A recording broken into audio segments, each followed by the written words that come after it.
D C office Toba کے meeting room میں district emergency response committee برائے انسداد ڈینگی کا اجلاس منعقد ہوا، جس میں تمام سرکاری محکموں کے ضلعی سربراہان کے ساتھ ساتھ D I O Muhammad Shahbaz Ansari, A O information Maryam Qurban Ali صاحبہ کے علاوہ میڈیا نمائندگان بھی شریک ہوئے۔ اس اجلاس کے شرکاء کو محکمہ صحت کے اعلیٰ حکام نے انسداد ڈینگی کے اقدامات بارے آگاہ کیا اور بتایا کہ ڈینگی لاروے کی افزائش کو روکنے کے لیے اقدامات جاری ہیں۔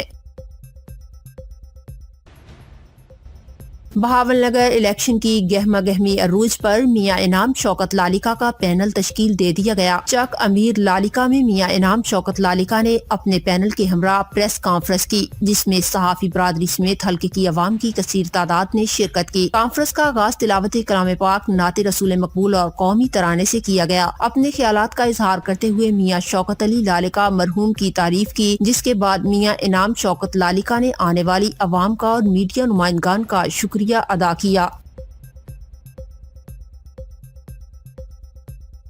نوشہرہ محکمہ لائیو اسٹاک خیبر پختونخوا کی جانب سے موبائل ڈسپنسری لگائی گئی، جس میں جانوروں کے علاج معالجہ کے لیے ادویات اور موسمی بیماری سے بچاؤ کی ویکسینیشن کی گئی۔ ویٹرنری ہسپتال کے انچارج ڈاکٹر نے ذمہ داروں کو موسمی بیماری کے بارے کے حفاظتی تدابیر سے آگاہ کیا۔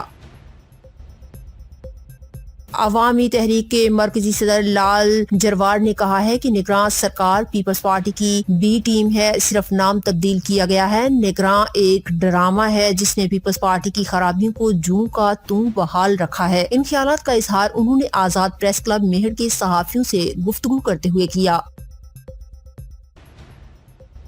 ڈائریکٹر آپریشنز سینٹرل اور ڈپٹی ڈائریکٹر آپریشنز جھنگ کی سربراہی میں عوام کو محفوظ خوراک کی فراہمی کے لیے چھاپے، لاکھوں روپے جرمانہ، مختلف یونٹس بند، مقدمات درج۔ Director operations central Punjab food authority کا کہنا ہے عوام کی صحت کے ساتھ کھلواڑ کرنے والوں کو قانون کے مطابق سخت سے سخت سزائیں دی جائیں گی۔